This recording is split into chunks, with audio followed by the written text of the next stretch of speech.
नमस्कार, मैं भावना। चलिए देखते हैं झारखंड की 15 फटाफट बड़ी खबरों को। झारखंड में टीचर्स भर्ती के लिए आवेदन की तारीख बदली। Jharkhand trend primary teacher combined competitive examination 2023 के लिए आवेदन करने की तारीख में बदलाव किया गया है। झारखंड में यह भर्ती टीचर के 26,000 से ज्यादा पदों के लिए निकाली गई है। इस भर्ती के लिए पहले आवेदन 8 अगस्त से शुरू होने थे, लेकिन अब इसमें झारखंड स्टाफ सिलेक्शन कमीशन ने बदलाव किया है। अब एप्लीकेशन लिंक 16 अगस्त 2023 के दिन खुलेगा।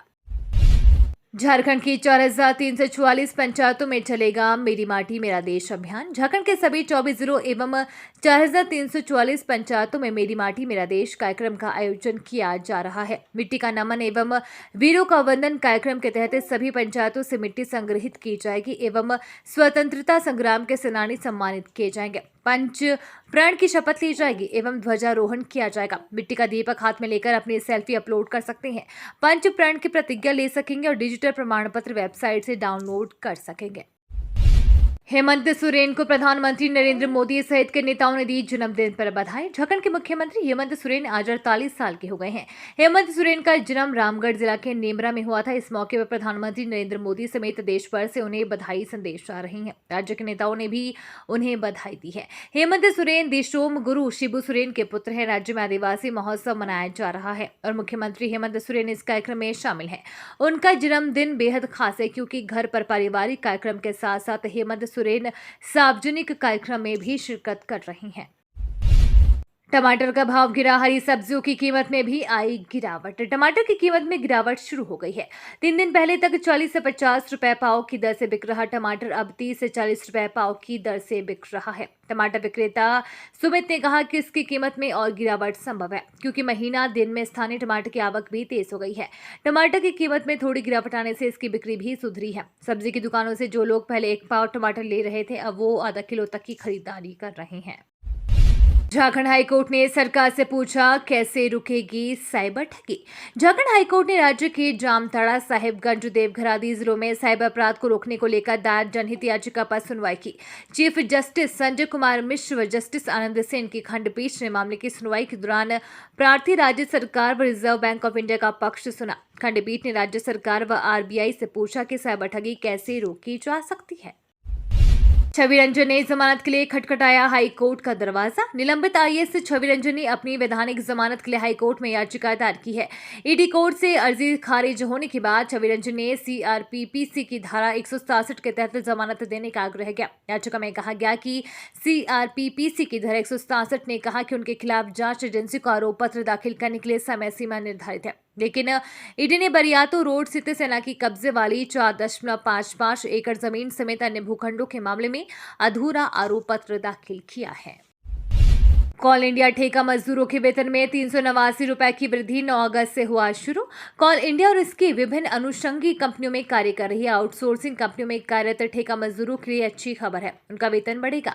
जानकारी के मुताबिक उनके वेतन में करीब 389 रुपए बढ़ोतरी करने का निर्णय लिया गया है। इसके मुताबिक अब ठेका कर्मियों को न्यूनतम 1176 रुपए व अधिकतम 1266 रुपए प्रतिदिन का बेसिक होगा। इसके साथ ही उन्हें बेसिक में वीडीए की बढ़ोतरी जोड़कर वेतन का भुगतान किया जाएगा। वर्तमान बेसिक जोड़ने पर ठेका कर्मियों को न्यूनतम 1431 व अधिकतम 1550 रुपए प्रतिदिन मिलेगा। कांग्रेस सांसद अधीर रंजन चौधरी को किया गया लोकसभा से निलंबित। अधीर रंजन चौधरी के बयान को लेकर संसदीय कार्य मंत्री प्रहलाद जोशी ने आपत्ति जताई। उन्होंने मामले को विशेषाधिकार समिति के पास भेजने का प्रस्ताव रखा। उन्होंने कांग्रेस सांसद को सदन से निलंबित करने का प्रस्ताव भी रखा। उन्होंने कहा कि समिति की रिपोर्ट आने तक अधीर रंजन को निलंबित किया जाए। लोकसभा अध्यक्ष ने जोशी के प्रस्ताव मतदान कराया, जिसे ध्वनि मत से पारित कर दिया गया। लोकसभा में पीएम मोदी के भाषण के बाद ध्वनिमत से अविश्वास प्रस्ताव खारिज। अविश्वास प्रस्ताव लोकसभा में बहुमत के लिए सदन में मौजूद सदस्यों में 50% से एक अधिक होना चाहिए। लोकसभा में बीजेपी के 303 सदस्य हैं, सहयोगियों को मिलाकर आंकड़ा 333 होता है। वाईएसआर, बीजेडी और टीडीपी ने भी समर्थन का दावा किया है। वहीं कांग्रेस के 51 सदस्य है। INDIA गठबंधन को मिलाकर सांसदों की संख्या 143 है। हालांकि अविश्वास प्रस्ताव के लिए ऑटोमेटिक मशीन या पेपर वोटिंग की जरूरत नहीं पड़ी। ध्वनिमत से ही अविश्वास प्रस्ताव गिर गया। रेलवे में एनटीपीसी के 23,642 रिक्त पदों पर भर्ती का नोटिफिकेशन हुआ जारी। रेलवे में जॉब की इच्छा रखने वाले और इसकी तैयारी कर रहे छात्रों के लिए बड़ी अच्छी खबर है। अभी हाल ही में रेलवे रिक्वायरमेंट बोर्ड आरआरबी ने एनटीपीसी की भर्ती को लेकर नोटिफिकेशन जारी कर दिया है, जिसके अंतर्गत रेलवे में एनटीपीसी के 23,642 रिक्त पद भरे जाएंगे। आपको बता दें कि इस भर्ती में किसी भी प्रकार की कोई देरी नहीं होगी, क्योंकि 2024 तक इस भर्ती की प्रक्रिया समाप्त करने के आदेश भी जारी किए गए हैं। रांची में पाइपलाइन मरम्मत के दौरान मजदूर की मौत। बरियातू थाना क्षेत्र के हरिहर सिंह रोड में सीवरेज ड्रेनेज की पाइपलाइन की मरम्मत के लिए गड्ढे में उतरे मजदूर आकाश भुइयां पर गीली मिट्टी का ढेर गिर गया, जिसके नीचे दबने से उसकी मौत हो गई। वह मूल रूप से पलामू जिला के पांकी का रहने वाला था। घटना को लेकर उसकी पत्नी मखौला देवी के बयान पर बरियातू थाना में अस्वाभाविक मौत का मामला दर्ज किया गया है। हादसा बुधवार सुबह करीब 10:30 बजे हुआ। गड्ढा 2 मीटर गहरा था।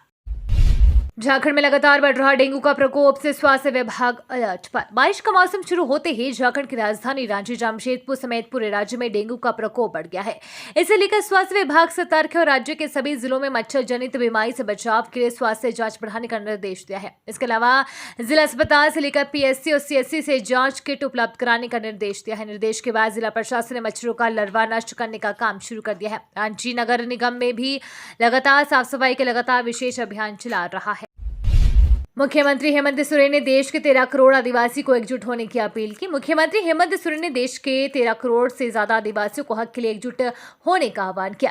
रांची के बिरसा मुंडा स्मृति उद्यान में आयोजित 2 दिनी झारखंड आदिवासी महोत्सव 2023 के उद्घाटन समारोह में सीएम ने कहा कि आदिवासी समाज जाति धर्म के आधार पर बटा है। जबकि संस्कृति और खून एक ही है तो समाज भी एक ही हो। हमारी समस्या भी एक जैसी है तो लड़ाई भी एक होनी चाहिए। इसके लिए सबको एक होना होगा। झारखंड में फिर कमजोर पड़ा मानसून। अगले 4 दिन छाएंगे बादल। झारखंड की राजधानी समेत झारखंड में अगले 4 दिनों के दौरान मानसून कमजोर रह सकता है। इस दौरान राज्य के अधिकांश हिस्सों में हल्के बादल छाए रहेंगे। बावजूद इसके संताल, परगना, कोल्हान और पलामू में अलग अलग दिनों में भारी बारिश का येलो अलर्ट जारी किया गया है। साथ ही पूरे राज्य में गरज के साथ हल्की बारिश और कहीं कहीं वज्रपात होने की चेतावनी दी गई है। डुमरी उपचुनाव के लिए नामांकन प्रक्रिया हुआ शुरू। 21 को कर सकेंगे नाम वापसी। डुमरी विधानसभा के उपचुनाव की प्रक्रिया शुरू हो चुकी है। चुनाव में शामिल होने को इच्छुक प्रत्याशी आज से नामांकन करेंगे। चुनाव आयोग की ओर से जारी नोटिफिकेशन के अनुसार नामांकन पत्र जमा करने की अंतिम तारीख 17 अगस्त। उम्मीदवारों की ओर से दाखिल नामांकन पत्रों की जांच 18 अगस्त को होगी। वैसे उम्मीदवार जो चुनाव नहीं लड़ना चाहेंगे वे 21 अगस्त को अपना नाम वापस ले सकेंगे। उपचुनाव के लिए वोटिंग 5 सितंबर को होगी। मतों की गिनती 8 सितंबर को होगी। 10 सितंबर तक चुनाव की सारी प्रक्रिया पूरी कर ली जाएगी। ये तो थी आज की बड़ी खबरें। अपने गांव या शहर की न्यूज देखने के लिए हमें कमेंट्स में जरूर बताएं कि आप न्यूज को कहां से देख रहे हैं।